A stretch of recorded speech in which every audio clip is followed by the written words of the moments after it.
Good morning. My name is Jessica, and I'm going to show you how I set up a carousel ad today. Um, for this purpose, I'm just walking you through how I set it up from an ad perspective. For this example, I have it based in a traffic campaign focus, but I can use a carousel creative throughout any campaign focus I'm trying, whether it's a conversion ad or a landing lead form, messenger, call now, any of those things. Like I can use a carousel for. The only one I know that I cannot use carousel for is a page likes campaign or an engagement focus. Those tend to only be a single image or a video, but carousel is pretty common to use as a creative. So for this video, I'm just going to walk you through how I set that up, what things I look for as I'm doing it, kind of walk you through that process. So obviously the first thing I do is start from the top, is naming it the way that I know I'm going to understand it when I go back and look at it. So typically what I do is I give it the date that I made it. I put whatever campaign I have it in. So for this one, it's a traffic. If I was doing a lead form, I'd put lead. I put the name of the creative I'm using. So for this, well, obviously it's carousel. And then the very last thing that I put is what destination I'm sending it to. So for this video, I put the example if I'm sending it to a landing page. I could be sending it to a website. So whichever one that you're sending it to, I would typically put it there. So right off the bat, I understand what type of creative I'm using, what is my campaign objective, so traffic, and where am I sending people. Then I'll go to the identity section. I'll make sure that the right Facebook page is connected and that if there is an Instagram page, it is connected as well. Then you get to the creating an ad portion, and you'll want to make sure that you're creating it from scratch and you're choosing the carousel option. Now, for a carousel, you can use images or videos throughout different cards that you're using. It needs to be at least 2 or more. And it's pretty simple to use. I've already gone through and I've added everything just to kind of make this a faster process for you. But going through, you'll have the option to add an image, and you'll either upload if they're not already on the account, or if they're on the account, then you'll just choose the image you're wanting to use. And I've done that for every card. So for this is an example of a stock design I did for someone who was opening up again after COVID-19 finished up for their state. But you can scroll through here and you see that everything makes sense for me. I've added the headlines I want to use. The links that I'm using are correct, and that is a small but pretty major point that you want to make sure that you're checking. The main thing is if I have a link here that I want to send, but I don't change it for the other cards or check to make sure that it has been changed, what could potentially happen is someone could be scrolling through and seeing what the headlines you've chosen or how the images or creative resonate with them. And let's say they get to the last card and they finally hit sign up, but the link that you've added isn't actually the one that you wanted to send them to. Then your metrics in everything kind of gets messed up, and where you actually wanted this ad to go then falls apart.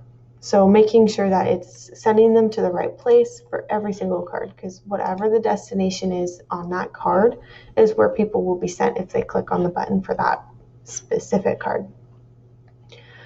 I never ever pick automatically showing the best performing card.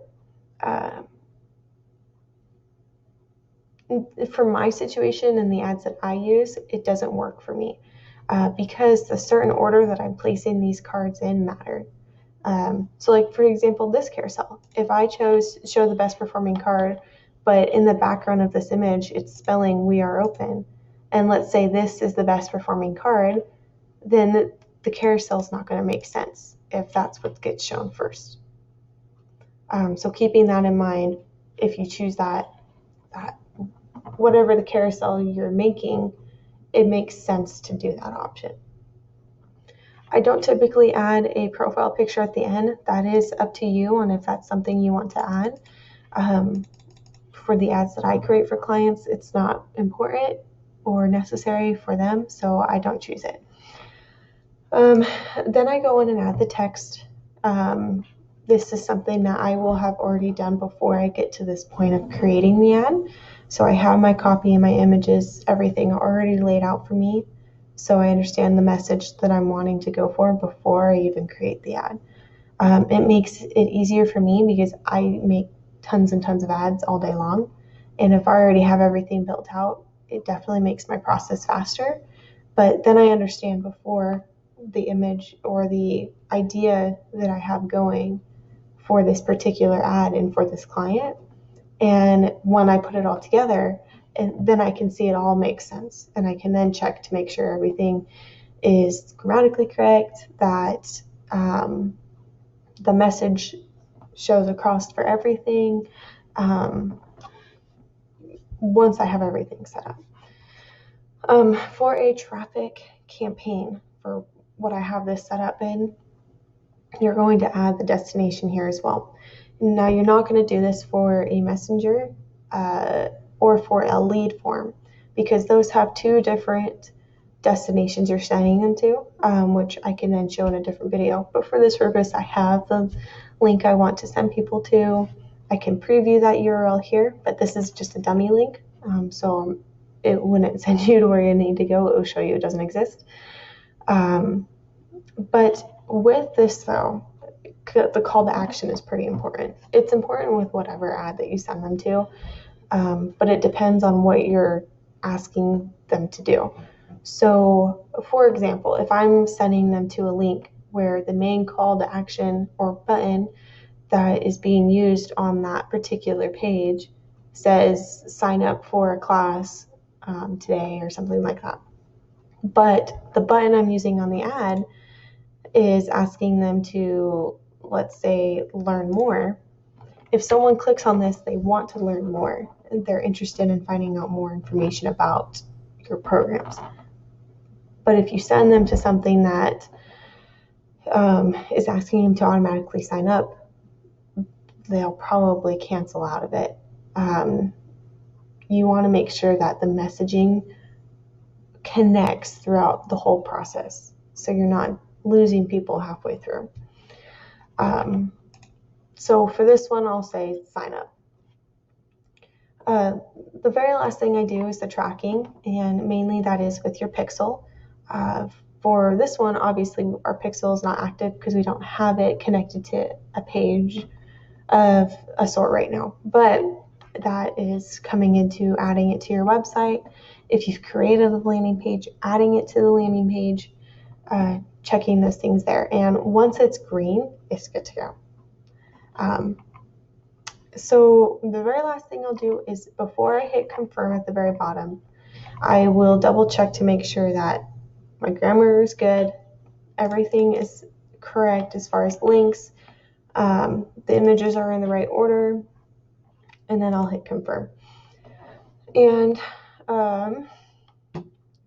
just waiting for that to show so then I can show you what it's going to end up looking like.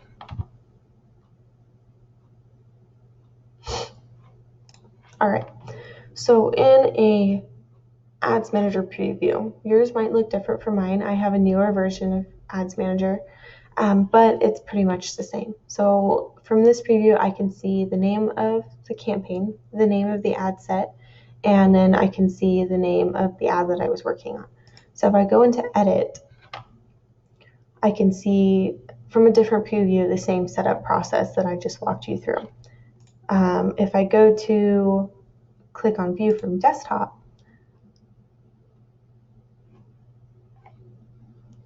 from here, this is previewing from my own personal Facebook account, but then I can check to see how it's going to look through previewing on a desktop, because that's where I'm working on.